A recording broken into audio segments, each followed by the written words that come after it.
Congratulations, you've just woken up in 9th century Scandinavia. The good news, you're a Viking, which sounds incredibly cool. The bad news, you're about to discover that everything you learned from television was a beautiful, leather-clad lie. Your hair isn't perfectly braided. Your beard isn't gloriously maintained. And that's because you're currently lying in a longhouse that smells like a combination of wet dog, fermented fish, and the accumulated body odor of 40 people who think bathing in winter is how you catch your death. Which, ironically, you probably will anyway, just from different causes. Let's begin. Before we descend into this historical nightmare together, maybe hit subscribe if you enjoy learning why your ancestors were tougher than you'll ever be. Drop a comment with where you are and what time it is. It's fascinating to see who's awake at ungodly hours contemplating Viking sanitation practices. Now, dim your lights, maybe turn on a fan for that soft background hum, and let's ease into tonight's journey through time. Fair warning, by minute 5, you'll appreciate central heating. By minute 10, you'll want to hug your toothbrush. And by minute 20, you'll understand why Vikings were so eager to raid other countries. Anywhere had to be better than home in January. But we'll get there gently, very gently. Your eyes open. It's dark, properly dark. The kind of darkness that makes you question whether your eyes are actually open or if you've gone blind overnight, which honestly, given your diet, is not impossible. You're lying on a wooden platform covered with furs that were definitely alive last season and are now in various stages of becoming something else entirely. The fur closest to your face smells like it died, was buried, dug up by a confused wolf, and then repurposed as bedding. This is luxury, by the way. You're one of the lucky ones. You try to sit up. Your back cracks with the sound of someone snapping celery in a library. You're 25 years old, which in Viking years is practically middle-aged. Your shoulders sound like they're grinding bones into powder, which is concerning because you'll need those shoulders. You'll need them for rowing, for fighting, for carrying things that should require 3 people, but you're expected to manage alone because Vikings don't believe in asking for help. Vikings believe in grunting, lifting, and hoping your spine holds together long enough to die gloriously in battle, rather than pathetically from a slipped disc. The Longhouse is waking up around you. And by waking up, I mean approximately 50 people are simultaneously coughing, groaning, and producing sounds that would make a modern doctor immediately prescribe antibiotics and possibly exorcism. You share this space with your extended family, their extended families, several people you're pretty sure aren't related to anyone, but just showed up one winter and never left, and a rotating cast of animals that have more personal space than you do. The goats are already awake. They're always awake. They sleep standing up like tiny, judgmental sentinels, watching you with eyes that say, "We know you're going to die before us." They're probably right.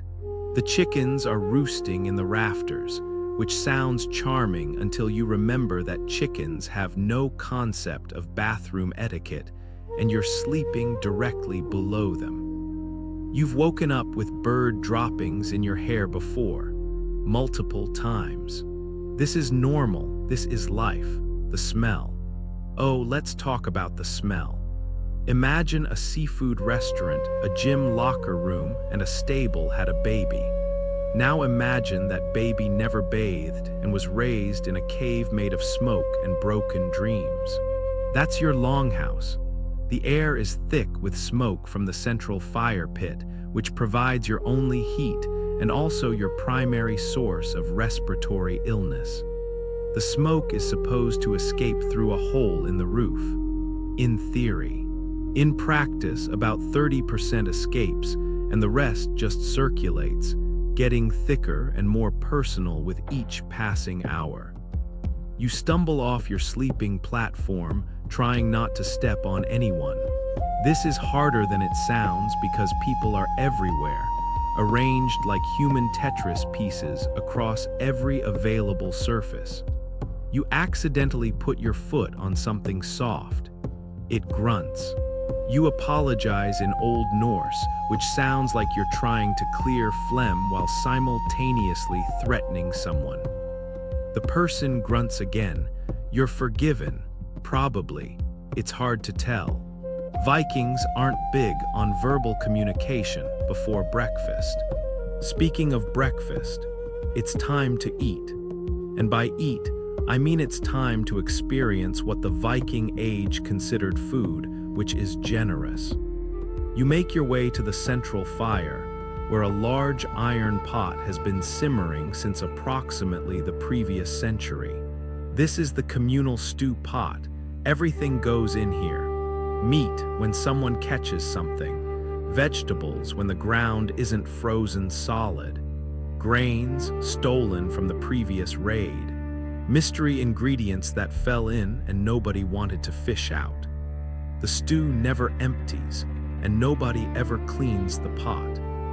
You just keep adding ingredients on top of whatever's already in there, creating layers of flavor that archaeologists will one day find fascinating and everyone else will find horrifying. You grab a wooden bowl, the same bowl you've used for 3 years, the same bowl everyone in your family has used for 3 years.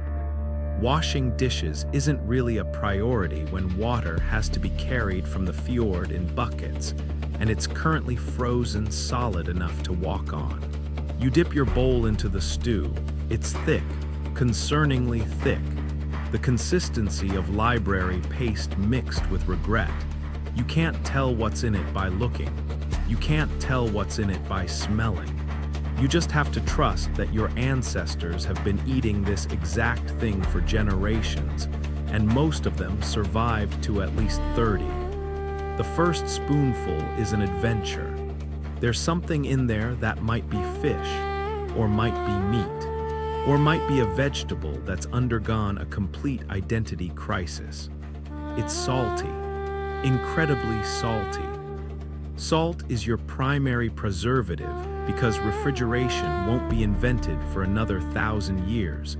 So everything that isn't actively alive is swimming in enough salt to mummify a small horse.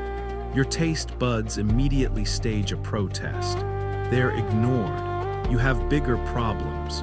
For drink, you have ale, not good ale, not craft ale, not even particularly alcoholic ale. Just weak, slightly fermented barley water that tastes like someone described beer to a person who had never actually tasted beer. And then that person tried to make it from memory while blindfolded. But it's safer than water, which might contain exciting parasites and bacteria that would kill you faster than a Saxon sword. So you drink your morning ale, pretending it's coffee, which won't be introduced to Europe for another 500 years. And even then, you won't be able to afford it because you'll be dead. Breakfast doesn't energize you, it happens to you. It's a transaction between your body and survival. Your body says, I need nutrients. Survival says, here's some salty mystery stew and weak ale. Your body reluctantly accepts. This is the best meal you'll have all day.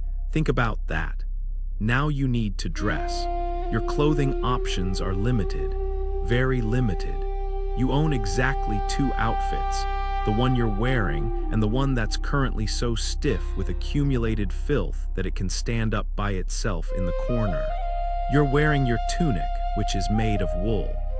This sounds warm and cozy until you remember that Viking wool wasn't processed like modern wool. It's scratchy. Magnificently scratchy. It's like wearing a sweater made from angry steel wool that's been soaked in regret. Your tunic reaches to about your knees, and is held together with a belt made from leather that used to be something alive. You don't think too hard about what. Over the tunic, you wear trousers. These are wrapped and tied, which sounds sophisticated but really just means you're constantly adjusting them, because they've decided to migrate downward at the most inconvenient moments. Your shoes are leather rectangles that you've wrapped around your feet and tied with string. They provide approximately zero arch support, no waterproofing, and a direct connection to every rock, root, and piece of frozen ground you walk on. In winter, you stuff them with straw or moss to add insulation. This works for about 15 minutes before your body heat melts any ice or snow, and then you're just walking around with soggy plant matter squishing between your toes. If you're lucky, you own a cloak. A big, heavy wool cloak that's been treated with lanolin to make it somewhat water-resistant. This cloak is your protection against Scandinavian weather, which is to say it's like bringing a kitchen knife to a gun fight. Scandinavian weather doesn't mess around. Scandinavian weather has killed more Vikings than any enemy ever did. Wind that cuts through wool like it's not even there. Rain that falls sideways. Snow that seems personally offended by your existence. And cold. Bone-deep, soul-crushing cold that makes you understand why Vikings believed in a frozen underworld. They were already living in it. You step outside. Mistake. The cold hits you like a physical force. It's not even winter yet. It's autumn. Late autumn, admittedly, but still technically autumn. It's already cold enough to make you question every life choice that led you to this moment. You're in Norway. Specifically, you're in a small village on the coast, surrounded by mountains that exist solely to funnel Arctic wind directly into your face. Your village consists of about 12 longhouses, some smaller outbuildings, and the crushing weight of communal survival. Everyone in the village is related to you in some complicated way that would require a flowchart to explain. Your neighbor is your cousin. Your cousin is married to your other cousin. Your wife's brother is married to your sister. It's like a family tree that decided to become a family wreath. This isn't scandalous. This is just what happens when your dating pool consists of about 40 people and half of them are children. Vikings didn't worry about this. Vikings had other concerns, like not starving to death. Let's talk about your job. You're a farmer, not a warrior, not a legendary raider. A farmer. Because despite what television has told you, 90% of Vikings were farmers who occasionally went raiding when farming wasn't paying the bills. Which was often. Farming in Scandinavia is like trying to grow crops on the moon, except the moon occasionally floods and also freezes solid for 6 months. Your farm consists of a few fields where you've managed to convince barley and oats to grow through sheer stubbornness and possibly witchcraft. The growing season here is approximately 15 minutes long. Slight exaggeration. It's more like 4 months, but those are 4 very anxious months where you're constantly watching the sky, praying to Thor that it doesn't rain too much or too little, or that early frost doesn't kill everything, or that locusts don't appear, or that your neighbor's goat doesn't break through your fence again. Every year is a gamble. Some years you harvest enough to last through winter. Other years you harvest enough to last until February, and then you're eating your seed grain and hoping for early spring. Spoiler, spring is never early in Norway. Your tools are basic. A wooden plow with an iron tip if you're wealthy, a wooden spade, a scythe that's been sharpened so many times it's more of a suggestion of a blade than an actual blade. Your farming technique is: put seeds in ground, pray, hope for the best. There's no crop rotation because nobody's figured that out yet. There's no fertilizer beyond animal manure, which you have plenty of because your animals live with you. You're basically hoping the soil doesn't completely give up on life. But farming is just one part of survival. You also need to fish. The ocean is right there, full of fish, mocking you with its bounty. You take your small boat out onto water that's cold enough to kill you in minutes if you fall in. You don't wear a life vest because life vests won't be invented until the 19th century. You just try very hard not to fall in while pulling up nets full of cod, herring, and the occasional something else that nobody can identify. But you'll eat it anyway because protein is protein. The fish you catch needs to be preserved. You can't eat it all fresh because you've caught approximately 300 fish and there are only 50 people in your village.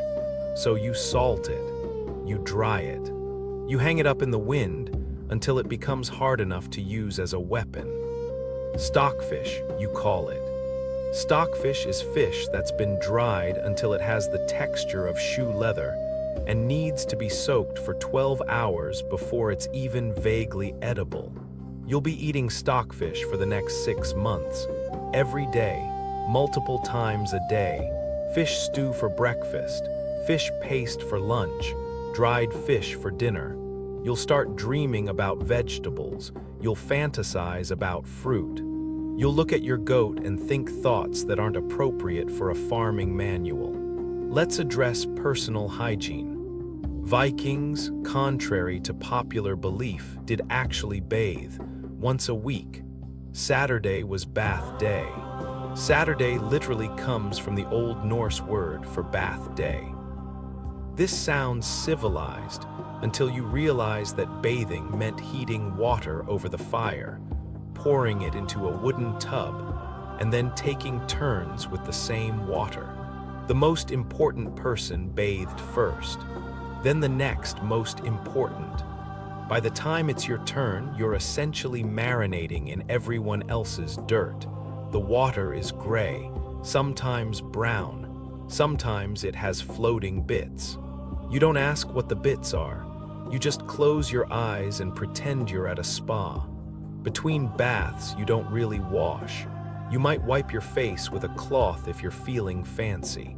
You might rinse your hands after using the bathroom. Might. The bathroom, by the way, is an outhouse, a small wooden structure with a hole in the ground.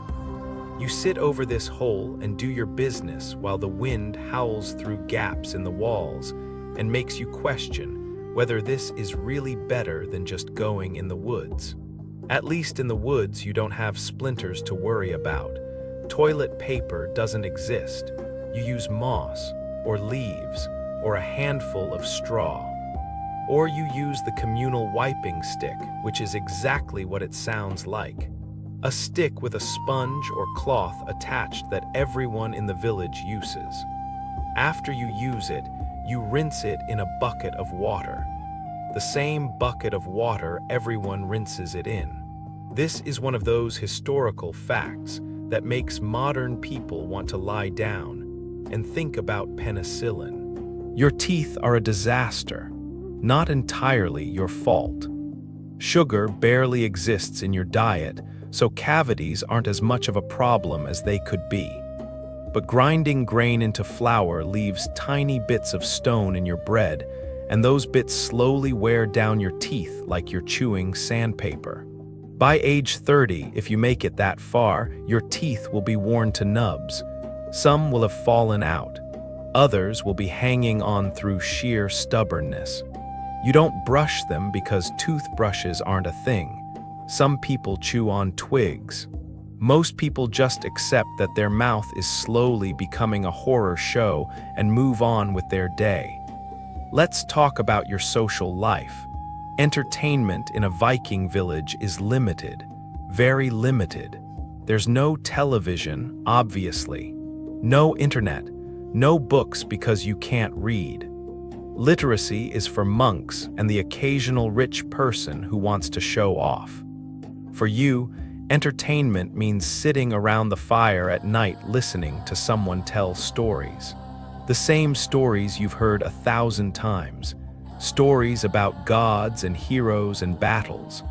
The storyteller embellishes shamelessly because accuracy doesn't matter when nobody can fact-check you. Thor fought a giant? Sure. Odin sacrificed his eye for wisdom? Absolutely. Your uncle killed 20 men single-handedly. Well, it was more like 3, and one of them was already wounded, but let's not ruin a good story with reality. Sometimes there's music. Someone plays a lyre, which is like a small harp that sounds haunted. Everyone sings along to songs about dying gloriously in battle, which is aspirational at best and depressing at worst when you remember that you're probably going to die from dysentery, not in combat. Sometimes people get drunk and start fighting. This is also considered entertainment. 2 men who are best friends will suddenly decide to punch each other over a perceived slight that nobody else understood. They'll roll around in the dirt, get bloody, then laugh about it and drink more ale. Vikings don't really process emotions. They just hit things and hope the feelings go away. Your wife is around here somewhere. You got married when you were 16 and she was 14, which by modern standards is horrifying, but by Viking standards was slightly late. Marriage wasn't about love. Marriage was a business arrangement between families, designed to create alliances, pool resources, and produce the next generation of people to work themselves to death on marginal farmland. You didn't date. You didn't court. Your father and her father shook hands, exchanged some livestock, and suddenly you were married. You've learned to love each other in a way. It's the love born of shared suffering. You're in this together. When the crops fail, you starve together. When raiders come, you defend together. When winter stretches on and the food runs low, you make dark jokes together and pretend you're not afraid. She's tougher than you are. She gave birth to 3 children in a longhouse with no pain relief beyond biting down on leather and hoping not to die. 2 of the children survived. The one who didn't is buried on the hill with 13 other small graves. You don't talk about it. Vikings don't really talk about feelings. You just keep moving forward because stopping means thinking, and thinking means feeling, and feeling means breaking. Your surviving children are 5 and 7. They're running around outside right now, playing some game that involves hitting each other with sticks. They're preparing for life, learning to fight, learning to endure, learning that the world is cold and hard and you have to be harder. Your 5-year-old can already gut a fish. Your 7-year-old can milk a goat without getting kicked. These are the skills that matter. Reading, writing, mathematics, none of that matters when winter comes, and you need to know how to make dried fish last another month. Winter, let's discuss winter. Winter in Scandinavia is a test of endurance that makes modern survivor look like a vacation. The days shrink until you're getting about 4 hours of weak, watery sunlight. The rest is darkness. Cold, oppressive darkness that seeps into your bones and makes you forget what warmth feels like. The temperature drops until your breath freezes in the air. Water freezes in buckets overnight. The ground becomes so hard that burying anyone who dies means waiting until spring and storing the body somewhere cold, which is everywhere, so really you're just hoping wolves don't find it. You can't farm in winter. You can't fish because the fjord freezes. You can barely leave your longhouse because the snow is waist deep and the wind will kill you in minutes. So you sit inside with 50 other people, surrounded by animals, slowly working through your stores of food and hoping you planned correctly. If you didn't, people will start dying around February. The very young first, then the very old, then anyone who was already weak or sick. You'll know spring is coming when people stop dying as frequently. Entertainment in winter is limited to not dying and trying to stay warm. You sit close to the fire, wearing every piece of clothing you own, wrapped in furs and still shivering. Your hands are perpetually cold. Your feet are numb. Your face hurts from the cold air. Everyone has chilblains, which are like frostbite's annoying little brother. Your fingers swell up, turn purple, and itch like crazy. There's no treatment. You just wait and hope they don't get infected, because infection means possibly losing the finger, and you need all your fingers for rowing when raiding season starts again. Ah yes, raiding. Let's address the elephant in the Longhouse. You're a Viking. Sometimes that means you go raiding. Not because you're particularly violent or evil, because you're desperate. Your farm barely produces enough food to survive. Your children are hungry. Your neighbors are hungry. Everyone is hungry. So when spring comes and the ice melts and the seas are navigable again, you might join a raiding party. Not to a far-off exotic land. Probably just to the village 2 fjords over. You'll take their food, their livestock, maybe some tools if they have anything good. They'll try to stop you. Some people will die, maybe them, maybe you. Then next year they'll raid you back. It's the circle of Viking life. The big raids, the ones to England and France and places with actual wealth, those are for professional warriors. People who own real armor and actual swords. You own a spear and an axe that's mostly for chopping wood. Your armor is a leather jerkin that will stop exactly nothing. But that's okay because you're not going to England. You're going to raid Sven's village across the fjord because Sven's village had a better harvest than you did, and that's basically open season in Viking logic. Your boat is your pride and joy. It's a small nar, a trading and transport vessel that you jointly own with 3 other families. It's clinker-built, which means overlapping planks sealed with tar and hope. When it's in the water, it leaks. Not a lot, just enough to require constant bailing.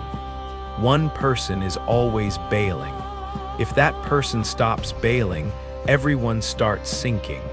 This keeps you focused. The boat has a single sail made from wool that's been woven so tight it's almost waterproof. Almost, it still leaks when it rains. Everything leaks when it rains. You're starting to think the universe has something personal against you staying dry. Sailing in your boat is an experience. You have no GPS, no compass, no weather forecasts. You navigate by landmarks, by the position of the sun when you can see it, by the stars at night if it's not cloudy, and mostly by praying to Njord, god of the sea, and promising him you'll sacrifice a goat if he gets you home alive. The ocean doesn't care about your prayers. The ocean is cold, gray, and actively trying to kill you. Waves toss your small boat like a toy. Water crashes over the sides. Everyone's soaked, freezing, and wondering why they thought this was a good idea. But you make it to Sven's village. You beach the boat. You grab your weapons. And then comes the part that history books gloss over. The actual raiding is messy, chaotic, and terrifying. People are screaming. Someone's swinging an axe at your head. You're trying to grab a goat while also not dying. There's no glory here. No slow-motion battle sequences with dramatic music. Just confusion, fear, and the desperate hope that you'll make it home with enough food to justify this absolute nightmare. You do make it home. You've got 2 goats, a sack of grain, and a nasty cut on your arm that's definitely going to get infected because medieval wound care is basically. Wash it with water if you have time, otherwise just wrap it in cloth and hope for the best. The cloth is not clean, the water is not clean, your hopes are not particularly high. But you're alive and you have food, and that's a victory in Viking terms. The infection does develop. Your arm swells up, turns red, starts oozing things that arms shouldn't ooze. Your wife makes a poultice from herbs and moss and possibly tree bark. She learned this from her mother, who learned it from her mother, stretching back through generations of women trying to keep their families alive with basically no resources and zero medical knowledge. The poultice probably does nothing medically, but it makes you both feel like you're doing something, and in Viking medicine, feeling like you're doing something is half the battle. The other half is not dying. You don't die. This time. The infection clears up, leaving a spectacular scar that you'll show off to anyone who will listen. The story of how you got the scar improves with each telling. By winter, you'll be telling people you fought off 5 men single-handedly. By next spring, it'll be 10 men and a bear. Your wife will roll her eyes but not correct you because she knows the truth is less interesting. And everyone needs something to feel proud about when their daily life is an endless slog of survival. Speaking of your wife, let's talk about women's roles in Viking society. The television shows will have you believe that shield maidens were common, that women fought alongside men as equals. The reality is more complicated. Some women did fight. Archaeological evidence proves it. But most women had a different role, and honestly, it was harder than fighting. Women ran the household, which in Viking terms meant managing literally everything that kept people alive. Your wife wakes before you. She rekindles the fire that's been banked overnight. She milks the goats. She collects eggs from chickens that hate her personally. She prepares breakfast, which involves that same communal stew pot and the kind of creative cooking that emerges when you have 3 ingredients and no seasonings. She makes sure the children are dressed and not actively killing each other. She weaves cloth on a loom that takes up half the longhouse. She makes clothes from that cloth.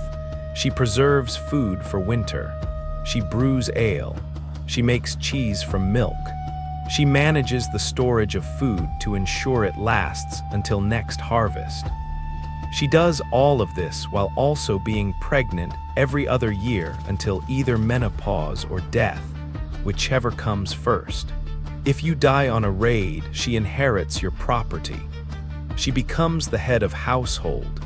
She can own land, run a farm, demand a divorce if her next husband is terrible. Viking women had more legal rights than women would have in Christian Europe for centuries. They just also had to work harder than anyone should have to work, ever, while receiving zero recognition, because Vikings didn't really do recognition. You just did your job until you died. That was the system. Children in Viking society were basically small adults in training. There was no concept of childhood as a protected, innocent phase of life. Children worked. From the moment they could walk, they had chores: feeding chickens, collecting firewood, learning to spin wool, helping with harvest. They played, sure, but their play was practice for adult survival. Stick fighting, practicing with small bows, learning to gut fish.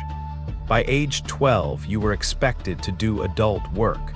By age 16, you were considered fully adult, ready to marry, to fight, to take on the full burden of Viking life, which was considerable. Education was oral.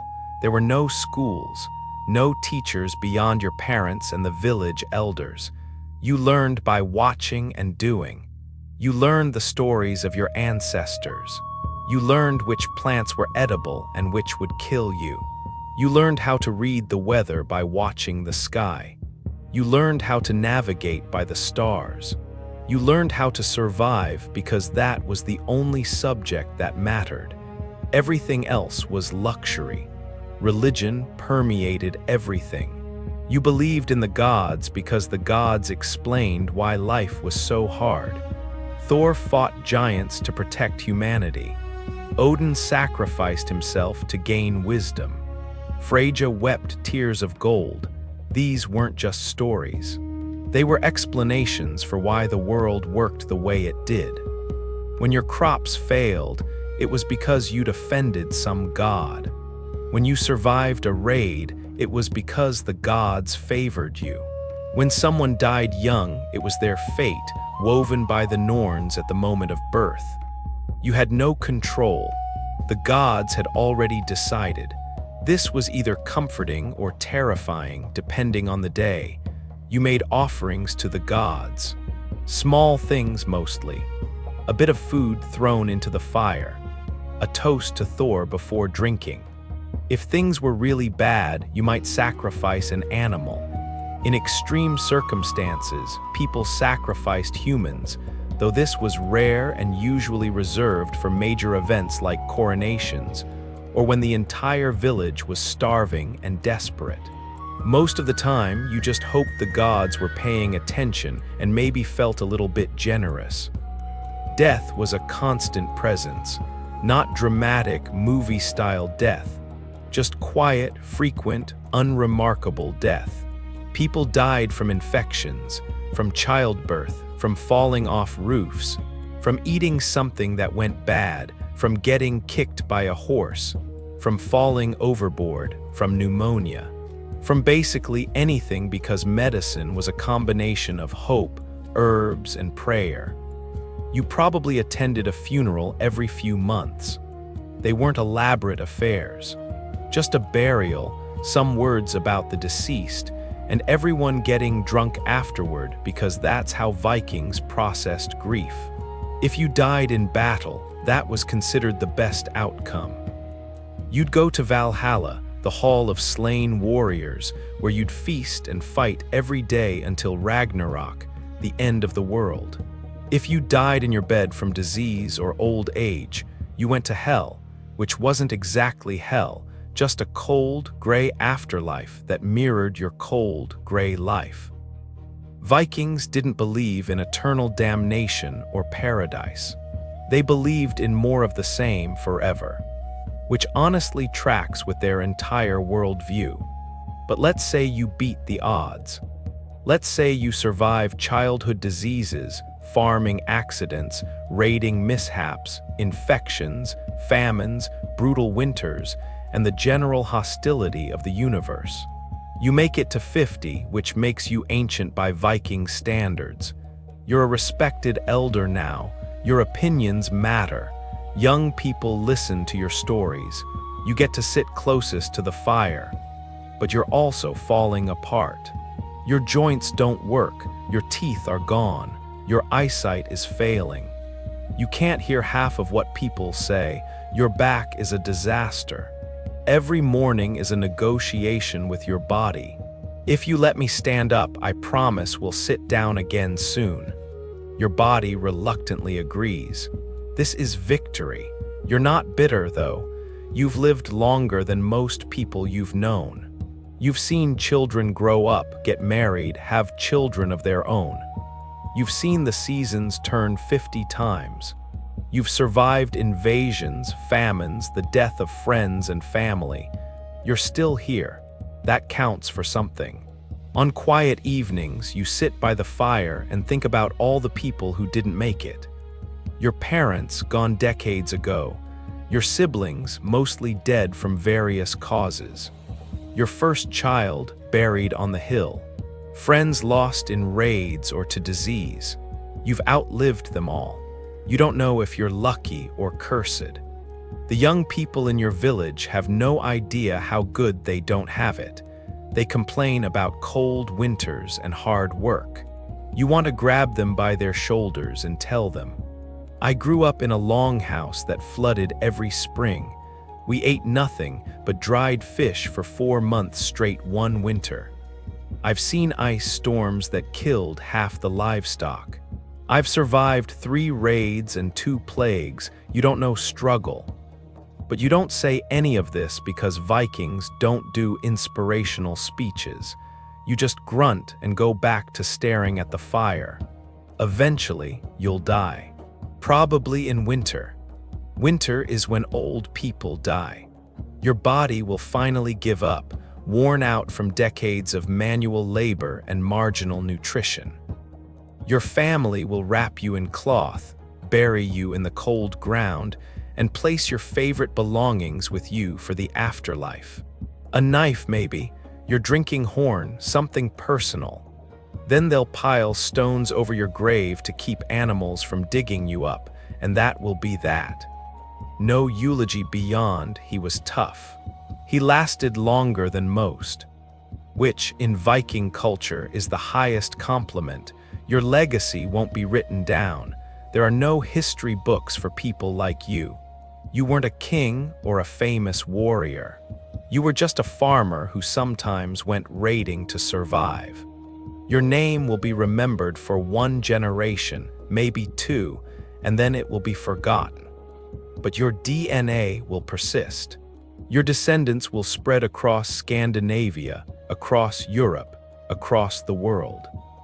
Centuries from now, someone in a comfortable house with central heating and modern plumbing will take a DNA test and discover they have Viking ancestry. They'll feel a little thrill of pride, imagining their ancestor as a fierce warrior with perfect braids and a noble destiny. They'll have no idea that their actual ancestor spent most of his life cold, hungry, covered in fish guts, and wondering why the gods hated him personally. But here's the thing, you survived. Against impossible odds in a hostile environment with no resources and 0 margin for error, you made it. You raised children. You built a life. You endured conditions that would break most modern people within days. That longhouse that smelled like death, you called it home. That dried fish that tasted like salted despair, you called it dinner. That freezing cold that made every breath hurt, you called it Tuesday. So take a moment, look around your bedroom. You probably have a mattress that was never alive, pillows that don't contain small ecosystems, blankets that don't smell like wet animal, a toilet that flushes, running water, heating that doesn't involve burning logs and hoping for the best. You have antibiotics, dental care, weather forecasts, the ability to buy food year-round without worrying about starvation. You have won the lottery of human existence. You live in a time and place so comfortable that your ancestors would think you were literally in paradise. Your Viking ancestor would look at your life and weep with joy. Weep at the concept of taking a hot shower whenever you want. Weep at the idea of eating fruit in January. Weep at the miracle of painkillers and antibiotics. Weep at the thought of living past 60 without constant agony. They spent their entire lives dreaming of a place where survival wasn't a daily battle, and you're living in it, right now, while complaining that your Wi-Fi is slow. So yes, you wouldn't last a single day as a Viking. You'd be cold, miserable, hungry, and wondering why everyone accepted this as normal. But Vikings didn't accept it as normal. They knew it was terrible. They just didn't have any choice. They woke up every morning in those smoky longhouses, ate their terrible food, did their back-breaking work, and kept going because that's what humans do. We endure, we adapt, we survive. And sometimes, when we're very lucky, we create a future where our descendants don't have to suffer the way we did. The Vikings didn't leave behind great philosophical treatises or beautiful poetry. They left behind a message carved in their bones, written in the farms they maintained against all odds, preserved in the simple fact that they survived long enough to create the next generation. That message is, it was terrible. Don't let it be terrible for you. And we listened. We built a world with heating and medicine and abundant food. We built it so our children wouldn't have to live the way we did. Your Viking ancestors would be so proud of you. Not because you're tough, you're not. You're soft and spoiled and would absolutely die on day one. They'd be proud because you don't have to be tough. You live in the world they dreamed of building. A world where survival isn't the only goal. Where you can think about things beyond making it to spring. Where children don't die from preventable diseases. Where women don't have to give birth surrounded by smoke and desperation. Where people can live past 30 without it being considered a miracle.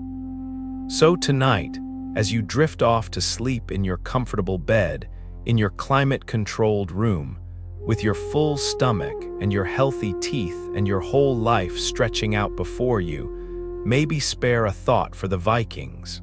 For the generations of tough, resilient, deeply uncomfortable people who endured so that eventually, their descendants wouldn't have to. They fought the cold so you wouldn't have to. They starved so you could have grocery stores. They died young so you could grow old. Their lives were short, brutal, and completely devoid of avocado toast, but they kept going. And that's worth remembering. Now let's talk about something that television absolutely will not tell you about. Viking bathroom habits in winter. This is where the glamour of Norse culture completely dies. You wake up at 3 in the morning, nature calls, loudly, insistently. The problem is that the outhouse is approximately 40 feet away from the longhouse. 40 feet might not sound like much, but when it's negative 20 degrees, the wind is howling like a wolf pack with a grudge. And the snow is up to your knees. 40 feet might as well be 40 miles. You have 3 options. Option 1, hold it until morning and hope your bladder doesn't explode. Not recommended. Your bladder has opinions about this plan and they're all negative. Option 2, use the chamber pot inside the longhouse, which is just a bucket in the corner that everyone shares and someone has to empty in the morning. This is the most common option. The bucket smells like concentrated despair. Everyone pretends not to hear when you use it. This is Viking courtesy. Option 3, brave the elements, stumble out into the frozen wasteland, and hope you don't die of exposure before you make it back. Some people have actually died this way. They went out to pee and just never came back. Found in the morning, frozen solid in an undignified position. That's not how anyone wants to go. You choose the bucket. The walk of shame across the longhouse at 3 a.m., trying not to wake the 50 other people who are all definitely awake and pretending to be asleep. The bucket is already half full because, again, 50 people, 1 bucket. You do your business as quietly as possible, which is not very quiet because medieval buckets weren't exactly designed for acoustic stealth. Everyone hears, everyone knows, nobody says anything. This is just life. Morning comes. Someone, usually someone young and unlucky, gets the job of carrying the bucket outside and dumping it. Where? The midden heap. The midden heap is Viking for pile of garbage that we keep adding to and hope eventually biodegrades or gets buried under snow. It's a combination compost pile, trash dump, and archaeological nightmare located a respectful distance from the longhouse. Respectful being relative, you can still smell it. You can always smell it. The midden heap is a permanent olfactory resident of your village. Everything goes in the midden heap. food scraps, broken tools, dead animals that were too small to be worth burying, human waste, basically anything you don't want inside your house anymore, which is most things. The heap attracts rats, birds, and the occasional extremely optimistic wild animal looking for an easy meal. It's gross, it's unsanitary. It's a perfect breeding ground for disease. But it's also where everything goes because the alternative is keeping it inside with you, and that's somehow worse. Speaking of disease, let's discuss Viking health in winter. Remember how everyone lives together in close quarters, sharing air, sharing buckets, sharing everything. That's a perfect recipe for disease transmission. When one person gets sick, everyone gets sick. There's no quarantine, no isolation wards, no hand sanitizer. Just everyone coughing on each other and hoping their immune system is stronger than whatever pathogen is making the rounds.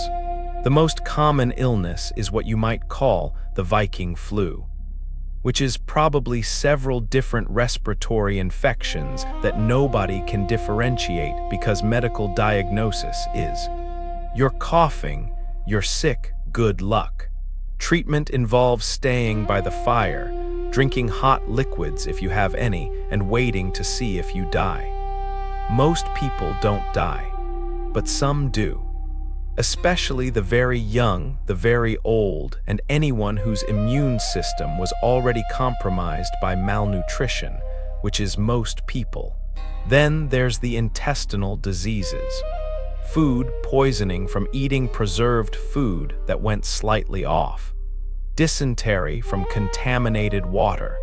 Various parasitic infections from undercooked meat. Your digestive system is under constant assault from bacteria, parasites, and whatever creative organisms have evolved in your communal stew pot. Most Vikings have some level of intestinal distress at all times. It's just part of life. You don't complain about it unless it's really bad, and really bad means can't leave the sleeping platform. Skin conditions are universal. Everyone has some form of rash, redness, or unexplained bumps. This is what happens when you wear the same wool clothing for months without washing it, sleep in unwashed furs, and share living space with animals. Fungal infections, bacterial infections, insect bites, contact dermatitis from plants you brushed against 3 months ago. Your skin is not happy, but there's nothing you can do about it except maybe smear some animal fat on it and hope for improvement. Sometimes the animal fat helps. Sometimes it makes things worse. You won't know until you try. Lice are a constant companion. Everyone has lice. Your parents had lice. Your children have lice. Your grandparents had lice.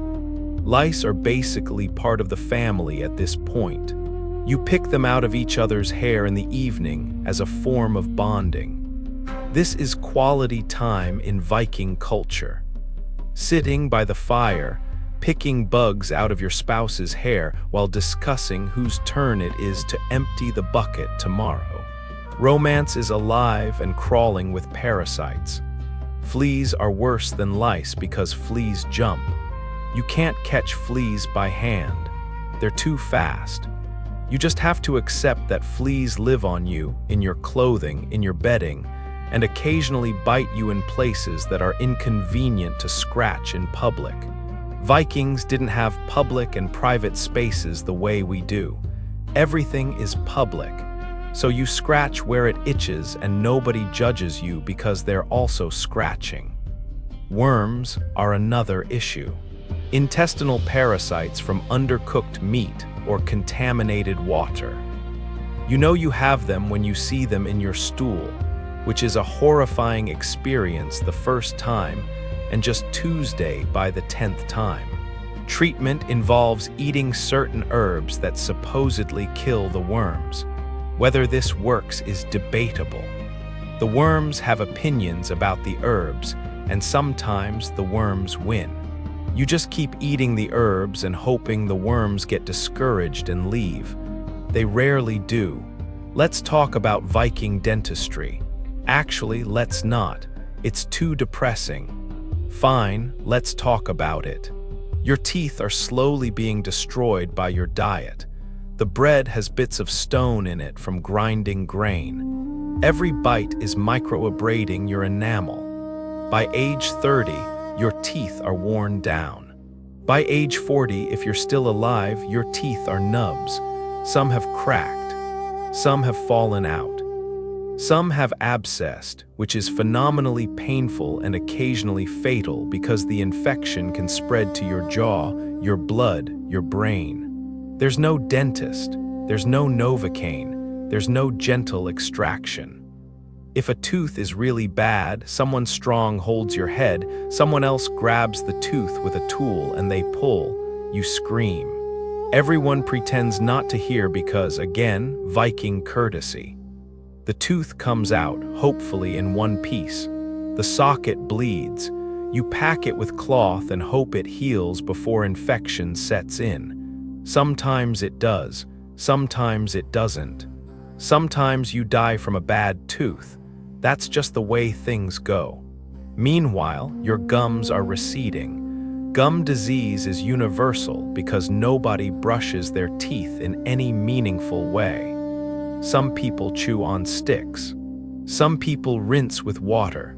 Most people do nothing and hope for the best. By middle age, your breath could knock out a small animal at 10 paces, but everyone's breath is terrible, so it's fine. You've gone nose blind to your own bacterial ecosystem. You can't smell yourself anymore. This is mercy. The elders in your village, the ones who have made it to 50 or 60, they're missing most of their teeth. They gum their food. They talk with a whistling sound. They've accepted their dental fate with the same stoic resignation they've accepted everything else. They're still alive, which is the only metric that matters. Pretty smiles don't survive winter. Functional jaws that can still chew dried fish, those survive winter. Let's shift gears and talk about something slightly less depressing: Viking craftsmanship. Despite living in conditions that would make a modern survivalist weep, Vikings made beautiful things. Your boat, crude as it might be, is a work of art. The curved prow, the overlapping planks, the way it cuts through water like it was born there. Someone spent months building that boat with just hand tools and knowledge passed down through generations. That boat represents thousands of years of accumulated maritime wisdom, and you use it to raid Sven. Your wife's loom produces cloth that's actually quite fine. Tight weave, even texture, dyed with natural pigments from plants and minerals. The colors might fade quickly, and the cloth might be scratchy, but it's warm and it's waterproofish. And she made it with her own hands from sheep she personally sheared. Every piece of clothing you own represents hours of labor, which is why you own so few pieces of clothing. Making cloth takes forever. The jewelry in your village is surprisingly sophisticated. Brooches, arm rings, pendants. Made from bronze, silver, sometimes gold if someone got really lucky on a raid. The designs are intricate: knotwork, animal motifs, geometric patterns. These pieces are valuable not just for their material, but for the skill required to make them. The blacksmith who forged your wife's brooch is an artist. He's also the same guy who makes your axe heads and horseshoes, because Viking blacksmiths are multi-talented out of necessity. Your weapons, crude as they are functional and well-made. Your axe has a blade that's been folded and hammered multiple times to create strong steel. Your spear has a wickedly sharp point that's balanced for throwing or thrusting. These aren't ceremonial pieces. These are tools designed to keep you alive in combat. The person who made them knew that their work might mean the difference between you coming home or not. That's pressure. That's craftsmanship. Even your wooden bowls and spoons show attention to detail. They're carved from single pieces of wood, shaped to fit the hand, smoothed so they won't give you splinters. They're not decorated because decoration is luxury and Vikings don't do luxury, but they're well made. Functional, they do their job. That's the Viking aesthetic. If it works, it's beautiful. If it doesn't work, it's firewood. But let's get back to suffering, because suffering is the Viking national pastime. Let's talk about Viking injuries and how they're treated, which is to say, barely. You're working in the field, your axe slips, you cut your leg. Not a deep cut, just enough to bleed significantly and hurt like you've offended the gods personally. You need to stop the bleeding. You grab whatever cloth is nearby, probably someone's tunic, definitely not clean, and you tie it around the wound. Tight, very tight. The bleeding stops mostly. Now you need to clean it. You pour water over it.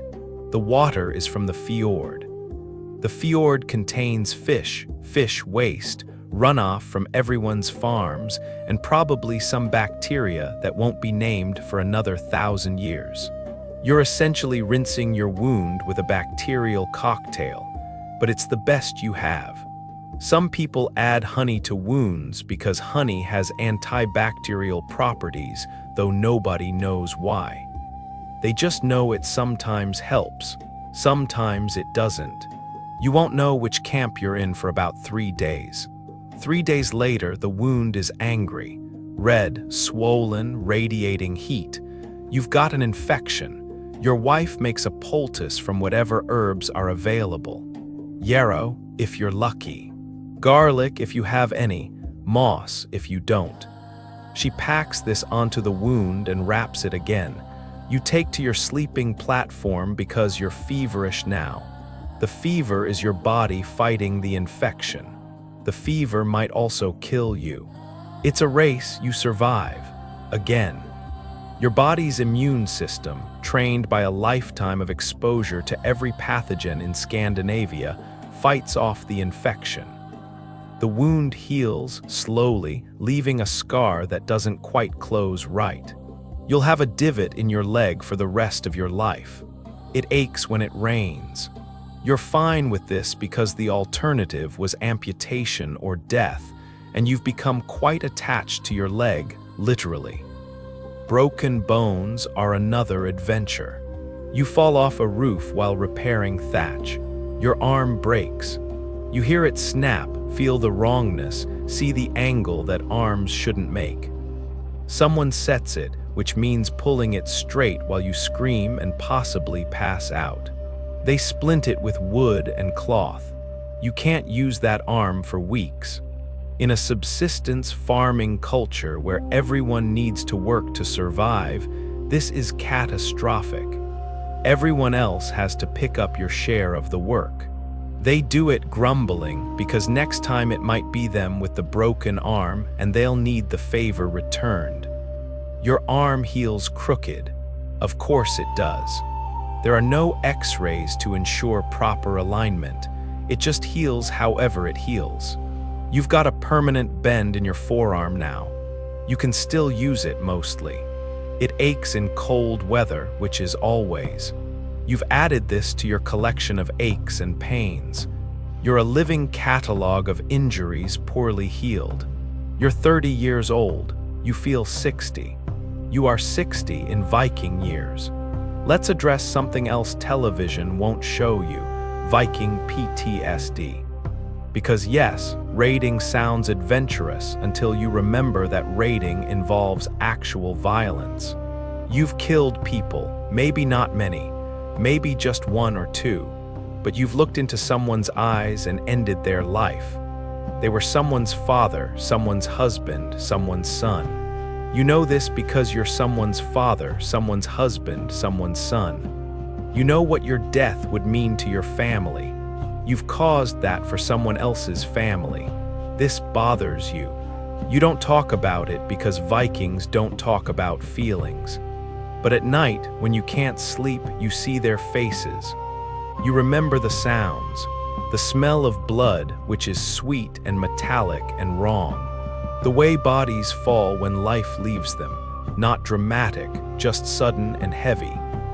The aftermath, when the adrenaline fades and you're left shaking, wondering why you're alive and they're not. You can't discuss this with anyone. Your friends who went on the raid with you, they don't talk about it either. You all just know. You share this knowledge silently. When someone zones out staring at the fire, you understand why. When someone flinches at a loud noise, you get it. When someone drinks too much and starts crying for no apparent reason, you pretend not to notice because that's kindness. Some men don't come back the same. They come back angry or distant or prone to violence over nothing. There's no word for PTSD in Old Norse. There's no treatment. You just accept that Bjorn isn't really Bjorn anymore. He's whatever came back wearing Bjorn's face, and you give him space and hope he doesn't hurt anyone. Sometimes he does. Sometimes that person is himself. Then you bury him and tell stories about the old Bjorn, the one who existed before the raid that broke him.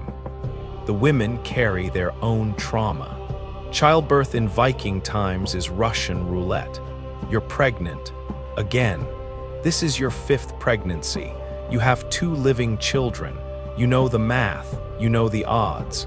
You've attended births that ended with the mother dead, the baby dead, or both dead. You've seen women bleed out on straw mattresses while everyone stands around helplessly. You've seen babies born too early, too small, too wrong. You've seen complications that modern medicine could fix easily, but you don't have modern medicine. You just have hope and prayers and a midwife who's doing her best with essentially nothing. You go into labor. It's winter because of course it is. Everything terrible happens in winter. The contractions start. They're painful in a way that makes you understand why some cultures worshipped pain goddesses. This is divine-level suffering. The midwife is called. She's delivered dozens of babies. She's also watched dozens of women die. She knows what she's doing, but she also knows the limits of her knowledge. Labor lasts for hours, sometimes days. You're not allowed pain relief beyond biting down on leather and having your hand crushed by your mother, who went through this same thing, as did her mother, stretching back through generations of women enduring what might be the most difficult thing humans can survive. You push, you bleed, you tear, you scream. Nobody judges you for screaming. This is one of the few times Vikings allow loud emotional expression. If you're not screaming during childbirth, something is probably wrong. The baby comes, it's alive. You're alive. Statistically, this is excellent. You've beaten odds that kill 30% of women and even more babies. The midwife cuts the cord with a knife that's been heated in the fire, which passes for sterilization. She hands you the baby. It's wrinkled, covered in vernix, screaming its head off. It's perfect. You're crying, everyone's crying. You've created life in a place where death is everywhere. This is victory, but the danger isn't over. You're at high risk for infection for the next week. Your body is torn, bleeding, exhausted. Any bacteria can kill you now. You lie on your sleeping platform, holding your baby, hoping you heal properly. Most women do, some don't. You've attended enough funerals for women who died of childbed fever to know this isn't guaranteed. So you rest. You eat what food is available, which isn't much. You let your body try to repair itself, and you hope. Your baby needs to survive too. Infant mortality is staggering. Half of all children die before age 5. They die from diseases, from accidents, from malnutrition, from the cold, from choking, from infections, from birth defects that modern medicine could correct, from 1,000 tiny ways that fragile human life can end. You name your baby, but you also don't get too attached for the first few months because there's a very real chance this baby won't make it. This sounds cruel. It's not cruel. It's self-preservation. You love your children ferociously. Every Viking parent does. But you also know that love doesn't protect them from disease or hunger or cold. So you do everything you can. You keep them close. You feed them first when food is short. You give them the warmest furs. You teach them to be tough because tough kids survive. Soft kids don't make it. This isn't child abuse. This is preparing them for the world they're inheriting, which is harsh and unforgiving and doesn't care about anyone's feelings. Your children grow. They survive the dangerous early years. They become strong, capable, resilient. They learn the skills they need. Your daughter learns to weave, to cook, to preserve food, to manage a household, to deliver babies, to prepare bodies for burial. Your son learns to fish, to farm, to fight, to build, to repair tools, to navigate by stars. They learn everything because in Viking society, everyone needs to know everything. Specialization is a luxury for rich people. You're not rich people. And then one day, you realize your children are adults. Your daughter is getting married. Your son is going on his first raid. They're leaving the protection of your household and starting their own lives. You're proud and terrified in equal measure. Proud because they're capable, strong, ready. Terrified because you know what's out there. You know how easily life can end. You know that saying goodbye in the morning doesn't guarantee seeing them again at night. But you let them go because that's what parents do. You give them what knowledge you have, what tools you can spare, what blessings you can offer. You pray to the gods to watch over them, and then you wait. You wait through the day, the night, the seasons. You wait for them to come home, to visit, to bring their own children to meet you. You wait and hope and try not to think about all the things that could go wrong. Some years, everyone comes home. Those are good years. You feast together, tell stories, laugh about the hardships you've endured. You look around at your extended family, at the web of relationships you've built, at the continuation of your bloodline, and you feel something that might be happiness. It's mixed with exhaustion and worry and pain, because everything in Viking life is mixed with those things, but there's genuine happiness in there too. Other years, someone doesn't come home, lost at sea, killed in a raid, died from disease. Just gone, you grieve, but Viking grief is complicated because you can't afford to break down completely. You still have work to do. People still depend on you. Life continues whether you're ready or not, so you grieve while working. You grieve while cooking. You grieve while weaving. You pour your sadness into the daily tasks that keep everyone alive. This is how Vikings process loss, not through therapy or support groups, but through relentless, grinding continuation. The seasons turn, years pass, you're no longer young, you're not even middle-aged anymore. You're old by Viking standards, you've made it further than most. You've outlived friends, siblings, possibly even some of your children. You've survived famines, harsh winters, raids, disease, injuries that should have killed you. You're still here, worn down, scarred, aching, but alive. You sit by the fire on winter evenings, watching your grandchildren play. They're loud, energetic, full of life. They don't understand how fragile that life is. They will, eventually. But for now, they're just children, playing games, making noise, being gloriously unaware of all the ways the world can hurt them. You watch them and feel a mixture of joy and sadness. Joy because they exist, sadness because you know what's coming for them. But maybe, just maybe, their lives will be slightly easier than yours. Maybe the harvests will be better. Maybe fewer children will die. Maybe the raids will be successful and bring back enough resources to make winter less desperate. Maybe they'll live longer, hurt less, lose fewer people they love. You hope for this even though hope is dangerous in Viking culture. Hope can disappoint you, but you hope anyway because what else is there? The fire crackles, the wind howls outside. The Longhouse is warm, or as warm as it ever gets. Your family is around you, sleeping, talking, living. This moment right here, this is everything Vikings fight for. Not glory, not Valhalla, not adventure. Just this, a warm fire, a roof overhead, people you love still breathing. Everything else, the violence, the hardship, the suffering, it's all in service of protecting these small, precious moments of peace. You close your eyes. Your body aches in 17 different places. Your teeth hurt. Your joints hurt. Everything hurts, but you're alive. You made it another day. Tomorrow you'll wake up and do it all again. You'll work until your body screams. You'll eat food that barely qualifies as food. You'll endure cold and pain and endless labor. Because that's what Vikings do. They endure.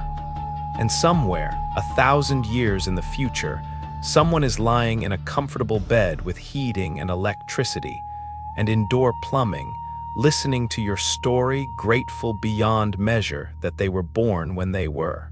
They're thinking about you right now, about how hard your life was, about how strong you had to be just to survive. They're feeling a strange mixture of admiration and relief. Admiration for your toughness. Relief that they'll never have to be that tough. You would want them to feel that relief. You didn't endure so that future generations would have to endure too. You endured so they wouldn't. Every day you survived was a small act of defiance against the cruelty of the Viking age. Every child you raised was a bet on a better future. Every night you kept the fire burning was a promise. Someday, somehow, this will get easier. And it did. It got so much easier that people 1,000 years later can listen to your story and fall asleep peacefully, safe and warm, their biggest worry being whether their phone is charged for tomorrow. You won. You didn't live to see it, but you won. The future you fought for exists, and it's better than you ever could have imagined. So sleep well, modern listener. Sleep in your warm bed with your soft pillows and your clean sheets. Sleep knowing that you're living the dream that Vikings died for. And maybe, just maybe, spare a thought for those stubborn, violent, incredibly tough people who rowed their boats through freezing seas, raided their neighbors out of desperation, ate dried fish until they wanted to scream, and somehow, against all odds, survived long enough to create you. They're not here anymore, but their gift is you alive, comfortable, safe, falling asleep to the story of their suffering. That's the circle completing itself. They suffered so you wouldn't have to. And now their suffering has become a bedtime story, soothing you into sleep, reminding you how good you have it. The fire is dying down now. The story is ending. Your eyes are heavy. The Viking age is long over. Everyone in this story has been dead for a millennium. But somehow, in telling their story, they live again. Just for a moment. Just long enough to remind us that life, hard as it sometimes seems, is infinitely better than it used to be. And with that thought, you can drift off to sleep, grateful for central heating, antibiotics, and the fact that you'll never, ever have to share a bucket with 50 other people. Good night.